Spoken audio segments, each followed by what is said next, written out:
আমরা এখন আছি সারেশ্বর মন্দিরের কাছে। দেখো কিভাবে সারেশ্বর মন্দির প্রতিষ্ঠার জন্য সেজে উঠেছে।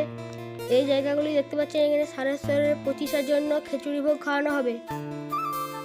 দেখো কত বড় এরিয়া, প্রায় 1 লাখ লোক খাবে। দেখো মন্দিরটা সেজে উঠেছে। দেখো এই জায়গাটি দেখতে পাচ্ছেন, এখানে হোমযজ্ঞ হবে। এখানে হোমযজ্ঞ হওয়ার জায়গাটা কত সুন্দরভাবে সাজিয়েছে। দেখো খড় দিয়ে কি সুন্দর করেছে, অনেক বড় করে করেছে জায়গাটা।